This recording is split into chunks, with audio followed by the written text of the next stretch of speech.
Dinesh Kumar Tiwari from Jwala Devi Saraswati Vidya Mandir Inter College, Civil Lines, Prayagraj. Its channel Vidya Bharati Kashi Prant. Today I will discuss about the chapter of class 12th biotechnology and its application. Now first discuss about biotechnology.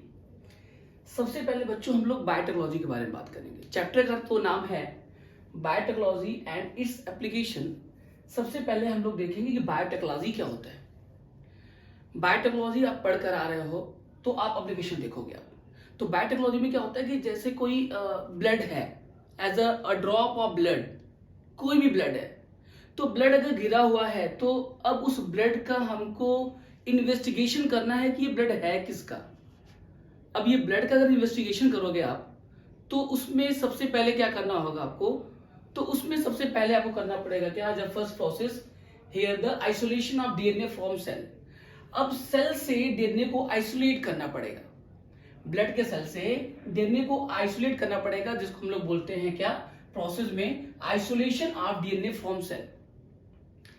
इसमें biotechnology process में सबसे पहले आप क्या करोगे, आप isolation of DNA from cell, तो cell से आप डीएनए को आइसोलेट करोगे। और जब हम सेल से डीएनए को आइसोलेट कर लेंगे तो फिर हमारा प्रोसेस आएगा, वहां पर एक एंजाइम आएगा, जो एंजाइम होगा एंडोन्यूक्लियस एंजाइम। ये एंजाइम क्या करेगा, ये एंजाइम जो है वो करेगा फ्रेगमेंटेशन ऑफ डीएनए। ये क्या करेगा, ये डीएनए को जो है कई टुकड़ों में बांट देगा, कई ढेर सारे टुकड़ों में बांट देगा। और जो टुकड़ों में बांटेगा वो टुकड़ा क्या होगा, वो टुकड़ा होगा, ये टुकड़ा होगा, ये होगा, ये होगा, ये होगा, ये होगा, ये होगा।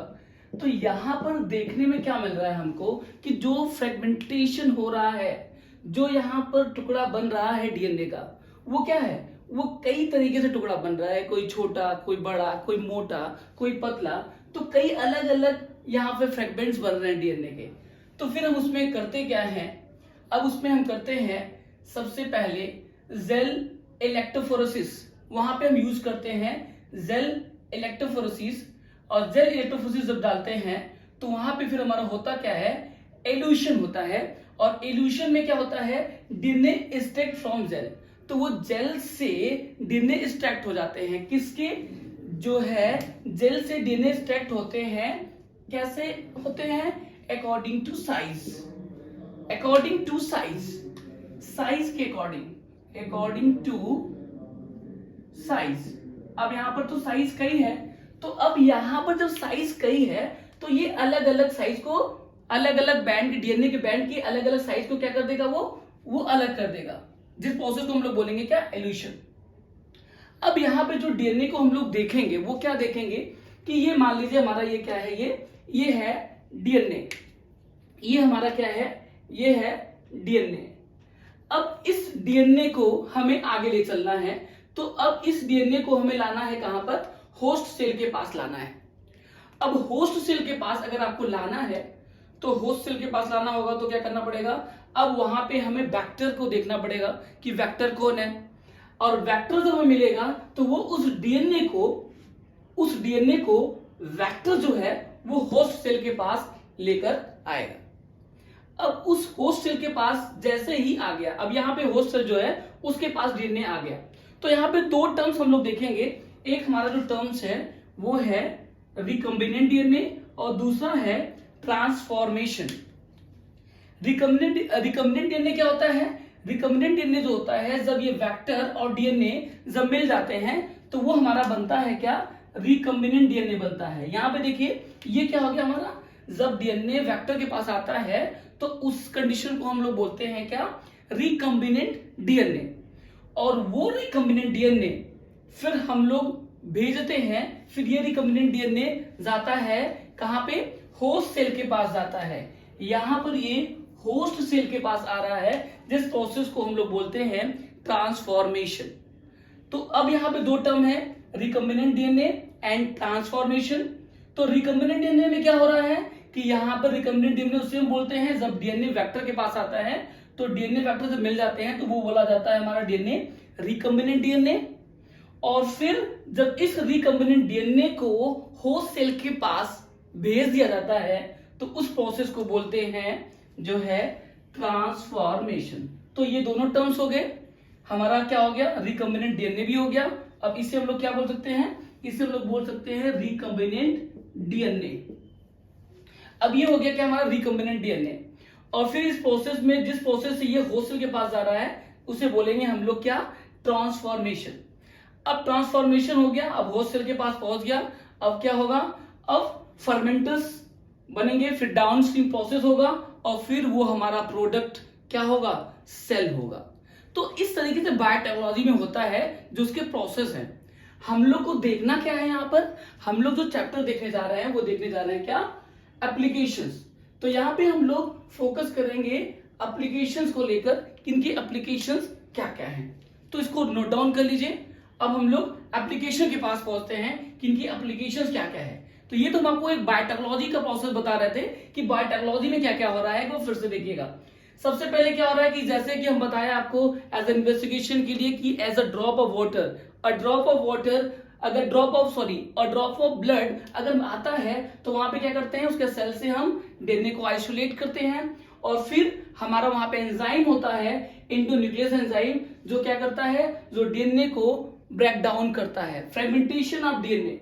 वहां पे डीएनए के कई अलग अलग बैंड जो है वो टूटते हैं। तो अलग अलग बैंड जब टूटते हैं तो वहां पर हम जेल इलेक्ट्रोफोरेसिस जेल यूज करते हैं। जो जेल क्या करता है, वो अकॉर्डिंग टू साइज वो अलग अलग डीएनए को सेपरेट कर देता है। जैसा डीएनए होता है वैसे वो अलग अलग डीएनए को जो है अकॉर्डिंग टू साइज वो डीएनए को अलग करता है, जिसको हम लोग बोलते हैं यहाँ पर क्या, जिस प्रोसेस को बोलते हैं इल्यूजन। अब इल्यूजन में क्या हो रहा है, डीएनए एक्सट्रैक्ट फ्रॉम जेल। अब उस जेल से डीएनए क्या हो गया, अलग हो गया। अब हमें डीएनए को आगे ले जाना है, होस्ट सेल के पास ले जाना है। तो यहाँ पे नेक्स्ट प्रोसेस में क्या देख रहे हो आप कि ये डीएनए है, और इस डीएनए को होस्ट सेल के पास आना है। तो उस होस्ट सेल के पास वो वेक्टर के थ्रू आएगा। तो ये होस्ट सेल के पास सब वेक्टर के थ्रू आ गया। तो यहाँ पे दो प्रोसेस हम देखेंगे, जो हमारा है एक रिकॉम्बिनेंट डीएनए और दूसरा है ट्रांसफॉर्मेशन। तो रिकॉम्बिनेंट डीएनए किसको बोलते हैं, when the condition DNA meet with vector, जब वो वेक्टर के साथ मिल जाता है तो ये कंडीशन होता है, ये सीन होता है। तो इस कंडीशन को हम लोग बोलते हैं क्या, रिकॉम्बिनेंट डीएनए। और फिर इस रिकॉम्बिनेंट डीएनए को फिर ये होस्ट सेल के पास पहुंचता है, जिस प्रोसेस को बोलते हैं ट्रांसफॉर्मेशन। अब आइए हम लोग इसकी एप्लीकेशन देखते हैं, इनके यूजेस कि कहां कहां पे इनके यूजेस हुए हैं। आइए अब इसको रफ करके हम लोग वन बाय वन इनके एप्लीकेशंस को देखते हैं। एप्लीकेशंस बहुत ही इंटरेस्टिंग चैप्टर है, आप देखोगे बहुत मजा आएगा इनके एप्लीकेशंस वगैरह। इनके एप्लीकेशन, सबसे पहले एप्लीकेशन हम लोग देखेंगे क्या, इन प्लांट के केस में इनके एप्लीकेशंस। सबसे पहले जो हम लोग एप्लीकेशन देखने जाने वाले हैं वो है क्या, एप्लीकेशन इन प्लांट्स। एप्लीकेशन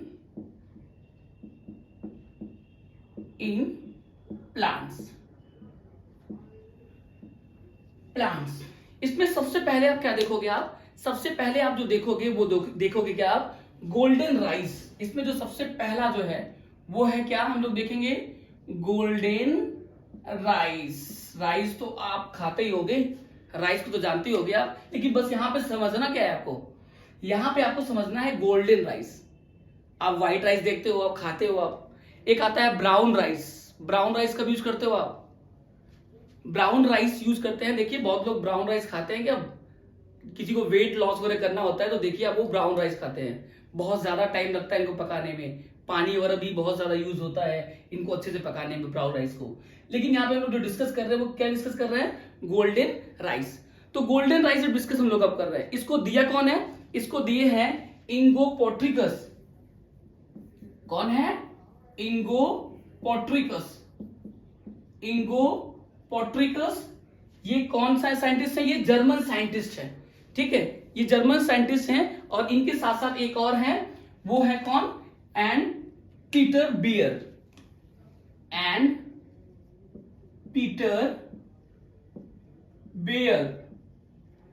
इन्होंने ही गोल्डन राइस के बारे में सबसे पहले बताया था।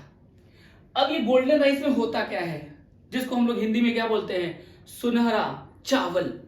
ये सुनहरा चावल है ये, सबसे पहले प्लांट्स में हम लोग एप्लीकेशन को देख रहे हैं। ये इसमें क्या क्या होगा, अब सबसे पहले इसमें देखेंगे, जिसमें एक प्रोसेस आता है जिसको हम लोग बोलते हैं बायोफोर्टिफिकेशन। एक टर्म आता है जिसको बोलते हैं बायोफोर्टिफिकेशन। बायोफोर्टिफिकेशन ये क्या होता है?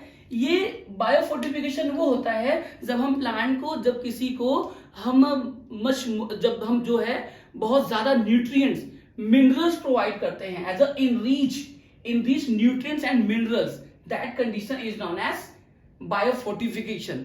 जब क्या होता है, यहां पे लिख सकते हो आप, थोड़ा सा मेंशन कर सकते हैं हम लोग, क्या मेंशन कर सकते हैं? Enrich nutrients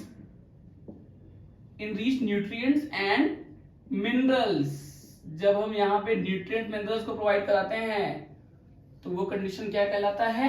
biofortification. अब गोल्डन राइस में हम लोग आगे बढ़ते हैं। अब गोल्डन राइस में आगे बढ़ेंगे तो इसमें क्या होगा, इसमें एक सबस्टेंस आप जानते होंगे जिसका नाम है बीटा कैरोटीन। बीटा कैरोटीन नाम सुने होंगे आप। ये बीटा कैरोटीन किससे प्राप्त होता है? ये किससे मिलता है? ये मिलता है डैफोडिल से। डैफोडिल्स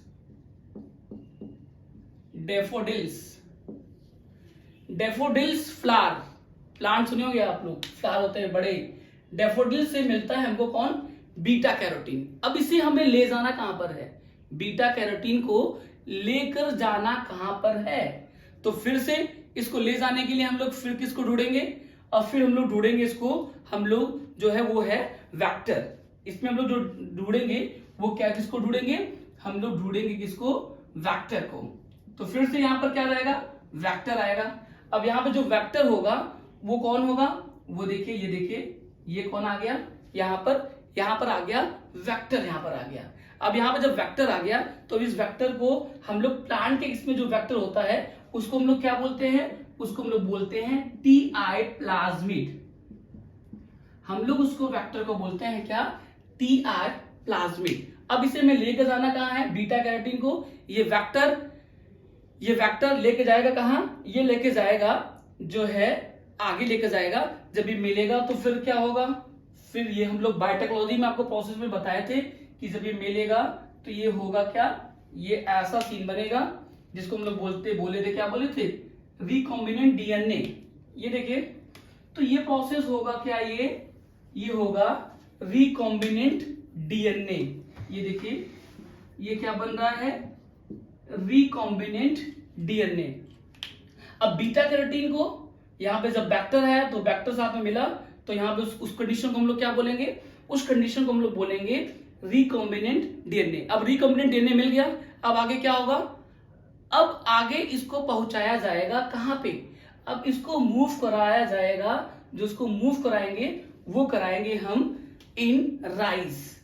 अब यहां पे कंडीशन में हम लोग देखते हैं, यहां पर डायग्राम देखते हैं। अब इसको हम किसमें कराएंगे? राइस में कराएंगे। तो राइस में जब कराएंगे तो ये हमारा देखिए, ये राइस है। अब ये देखिए, ये राइस का हमारा बॉक्स है। इसका क्या है? इसको क्या बोलेंगे हम लोग? हम लोग बोलेंगे ओरिजा सेटाइवा। क्या बोलेंगे? ओरिजा सेटाइवा। ऊपर में लिख देते हैं ओरिजा सेटाइवा। ओरिजा सेटाइवा। अब इसमें रिकॉम्बिनेंट डीएनए आ रहा है ये। अब ये रिकॉम्बिनेंट डीएनए इसमें आएगा तो ये आएगा तो ये फिर क्या बनेगा? फिर देखिए ऐसा सीन होगा जब आएगा तो, अब ये जब आएगा तो ये सीन बन जाएगा ये इस तरीके से। अब ओरिजा सेटाइवा में आ गया क्या? ये रिकॉम्बिनेंट डीएनए यहां पर आ गया। किसमें आ गया? ये आ गया ओरिजा सेटाइवा में। अब ये जब ओरिजा सेटाइवा में आ गया तो अब यहां पर ये जो राइस में जो इस ओरिजा सेटाइवा में रिकॉम्बिनेंट डीएनए को हम लाए हैं उसमें होगा क्या? चेंजेस क्या होंगे? अब ये हमारा जो चेंजेस होगा वो चेंजेस हमारा ये होगा कि ये बन जाएगा क्या? ये बन जाएगा गोल्डन राइस। अब यहां पे हमारा जो सीन है वो बन गया क्या? Golden rice. यहां पे हमारा क्या सीन है? ये अब ये बन गया हमारा गोल्डन राइस। और गोल्डन राइस जो होता है वो क्या रखता है, वो विटामिन ए को रखता है। गोल्डन राइस में मैक्सिमाइज कौन होता है, कौन सा न्यूट्रिएंट्स होता है हमारा, कौन सा विटामिन होता है हमारा, इसमें होता है विटामिन ए। कौन सा होता है विटामिन, इसमें होता है विटामिन ए होता है।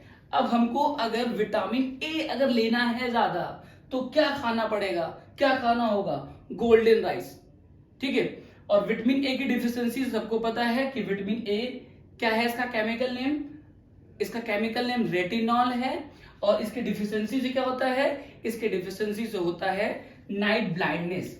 अगर ये डिफिशियंसी में आया तो इससे हो जाएगा क्या, इससे हो जाएगा नाइट ब्लाइंडनेस, ठीक है, नाइट ब्लाइंडनेस आ जाएगा। तो लेकिन अब यहाँ पे हम गोल्डन राइस जो ले रहे हैं तो इससे हमको क्या मिलेगा, अब हमको विटामिन ए यहाँ पर मिलेगा। तो इस तरीके से हम गोल्डन राइस को यहाँ पर कवर करते हैं कि हाँ यहाँ पे हमारा गोल्डन राइस इस तरीके से प्रिपेयर होता है। अब एक चीज फिर से देख लेंगे आप, गोल्डन राइस बहुत इंपॉर्टेंट एग्जाम में बहुत आता है, बहुत बार पूछा जा चुका है ये, तो आप थोड़ा सा फोकस करेंगे कि गोल्डन राइस क्या होता है।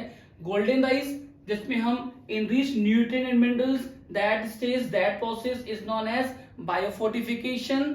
एंड गोल्डन राइस सबसे पहले किसने बताया, Ingo Potrykus and Peter Beyer, इन्होंने सबसे पहले बताई, जर्मन साइंटिस्ट थे जो है इंगो पोर्ट्रिकस, इन्होंने सबसे पहले गोल्डन राइस के बारे में बताया।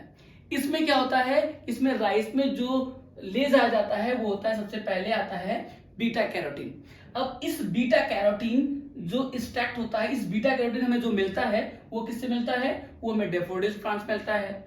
डैफोडिल्स प्लांट जब मिलता है तो फिर इस बीटा कैरोटीन को ले जाने का काम कौन करता है, वेक्टर। अब यहाँ पे जो वेक्टर है उसको हम प्लांट के केस में टीआई प्लाज्मिड बोलते हैं। और ये जब दोनों मिलते हैं तो वहां पे बनता है क्या, रिकॉम्बिनेंट डीएनए। इस तरीके से बनता है क्या, रिकॉम्बिनेंट डीएनए। अब रिकॉम्बिनेंट डीएनए बन गया तो अब उसको हम किसमें, ओरिजा सेटाइवा में, उस चावल में हम उसको क्या करते हैं, इंसर्ट करते हैं। अब जब उसमें इंसर्ट करते हैं ओरिजा सेटाइवा में तो वहां पे हमारा जो राइस होता है वो बन जाता है क्या, गोल्डन। तो इसको हम लोग बोलते हैं क्या, गोल्डन राइस। और ये गोल्डन राइस जो होता है, ये गोल्डन राइस जो एनरिच किसमें होता है, विटामिन ए। तो इस तरीके से हम विटामिन ए हमें मिलता है। और vitamin a chemical name, scientific name है आपका रेटिनॉल। और इसके डिफिशियंसी से जो होता है वो होता है हमारा नाइट ब्लाइंडनेस। एक हम और भी नाम बोलते हैं, नेक्टोल्पिया, निक्टेल्पुल्पिया, निक्ट एलोपिया भी इसको बोलते हैं हम लोग। एक और नाम आया मेंशन, इसको भी आप नोट कर सकते हैं, निक्ट एलोपिया। निक्ट एलोपिया जो होता है ये भी हम इसको बोलते हैं, जो नाइट ब्लाइंडनेस के इक्विवेलेंट में आप इसको समझ सकते हो। तो ये हमारा क्या था, गोल्डन राइस फर्स्ट एप्लीकेशन था। सेकंड, अब सेकंड में हम लोग देखेंगे, वो देखेंगे क्या, हीरोडिन।